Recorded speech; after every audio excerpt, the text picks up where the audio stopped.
Hi po, happy birthday. Sayang ala ko ala kami ken dahil malaot kami. Kaya video na mo. Ating kong kodigo kasi to tell you the truth. Ako biyasa masyadong magsalitang impromptu pagkapampangan. Tang mami message kasi mas mesan akong susulat tsaka magsalita ng English. Pagpasensya niyo na po. Kaya ating kong kodigo. Para king message ko ang apong Jose. Iya po kasi atin niyang atlong pinakamarabol na role na ginampanan King Beko at King Bieringan. Kumbaga, kanako categorize kay Apong Jose as three main things. Muna, Iapong Jose bilang pastor. Baluta mo nga na Iapong Jose dakal na banwa na mig-serve king kaya katamong iglesia, king aliwaliwang destino na sinuyo ya talaga king Ginoo at hanggang ngayon patuloy ya pa rin susuyo. At hanggang nanganak kami pa, nang malati kami pa bilang pastor, ing atatandanan kong maragol na memory kang apo, apinitang ng pag 6 o'clock na or 8 o'clock na medyo madalumdum na ang luwal, mamyalong kami pa. Paswitanan na kami kanita nga pong perla, kay but pauluban na kami ngan king bale, kay but mas kinae kami pa matudtud, kailangan mi nang manalangin sabi-sabi. So, kami nga, di na Sheena, nang malati kami pa, MJ, Jepson, at di na AK, nang malati na pa.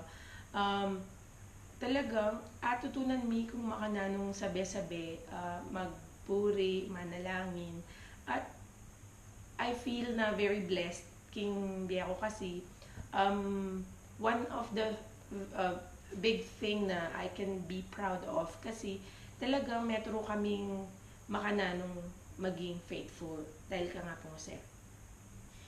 Apo Jose, in number 2, Apo Jose bilang musician. Balo ko na alayang professional training ya po at talagang kumbaga sabi natin widow mo. At ito naman ikit yun aking kapilya, talagang tutugtog yung organ ni Apo at siya kasi king puso na in music kaya akakit yun na may kapag-produce siya din kayang anak biyasa lang magkanta din apo na biyasa lang magkanta and I'm happy na dakal kaya kami karing pinsan ko pati Janjoy kapatid ko biyasa lang tugtog at ama na da talaga. Unfortunately ali ko may ama ng musical talent pero bumawi na akong pang aliwang bagay. Binawi na ako man king aliwan ni Apo. And lastly, Apong Jose bilang grandfather as I remember him. Niyang malati kami pa talagang at tandanan ko na sesen na kaming masalese apo at very sweet ya kami. Dahil siguro medyo mas maragol na akong magya, yung pinaka memory ko bilang apo is niyang malatila pa lalo na ding jelanin, i Joma, i Sheila, Ampoy, Jaja, ila yung pinaka-atatandanan kong nang malatila pa, talagang pipapatende ya po. Kailangan, pag kinilik na nga po yung Joma, pakilik ya naman na Sheila, Ampoy, Jaja. Pag yan o kinilik, kumyak la. Kaya, minsan, I think kung atatandanan na picture na, iya po, kikilika na lang at low sabi-sabi. Kasi, nanganak kami, nang malati kami, lalo na rening girls na rening, talagang burida, lagi lang makadikit ka nga po. Makanyan din ng Ishina, kaya pinawasan din paborita dahil lagi yung makadikit ka rin po. So, apo aliya mo one thing, nakalya contribution king adult life ko personally, I'm sure kaya kami nga may papamilya.